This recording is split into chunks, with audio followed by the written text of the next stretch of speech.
আসসালামু আলাইকুম।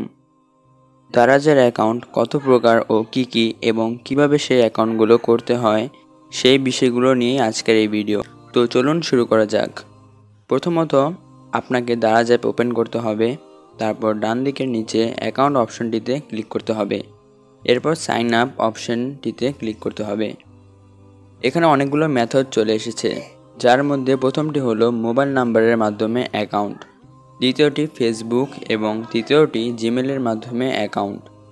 তো প্রথম মেথড অর্থাৎ মোবাইল নাম্বারের মাধ্যমে অ্যাকাউন্ট করতে হলে আপনাকে এই ফাঁকা বক্সে 0 বাদে আপনার মোবাইল নাম্বারটি দিতে হবে। এখানে আমি উদাহরণস্বরূপ মোবাইল নাম্বার দিয়ে দিচ্ছি। তারপর সেন্ড বাই SMS এ ক্লিক করবেন। এখন আপনার সিমে ভেরিফিকেশন কোড সহ SMS চলে আসবে। কোডটা দিয়ে তারপর নেক্সট ক্লিক করতে হবে। তারপর কনফার্ম দিয়ে আপনার অ্যাকাউন্টের জন্য পাসওয়ার্ড দিয়ে দিবেন। পাসওয়ার্ড দিয়ে নেক্সট চাপ দিলেই হয়ে যাবে আপনার অ্যাকাউন্ট। দেখতে পাচ্ছেন অ্যাকাউন্ট করা সম্পন্ন হয়েছে। পরবর্তীতে আবার যখন লগ ইন করবেন তখন শুধু মোবাইল নাম্বার আর পাসওয়ার্ড দিলেই হয়ে যাবে। এখন আসি মেথড নাম্বার 2-এ। আগের মতোই অ্যাকাউন্ট অপশানে ক্লিক করে সাইন আপে ক্লিক করবেন। তারপর ফেসবুক আইকনে ক্লিক করে অ্যাগ্রি করে দিবেন। আপনার ফেসবুক অ্যাকাউন্ট চলে আসবে। কন্টিনিউতে ক্লিক করে দিবেন।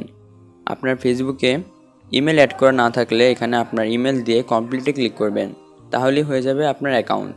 পরবর্তীতে আবার লগ ইন করতে হলে জাস্ট ফেসবুক লোগোটাতে ক্লিক করলেই হয়ে যাবে। এবার আসি মেথড নাম্বার 3-তে। আগের মধ্যে অ্যাকাউন্ট অপশনে ক্লিক করে সাইন আপে ক্লিক করবেন।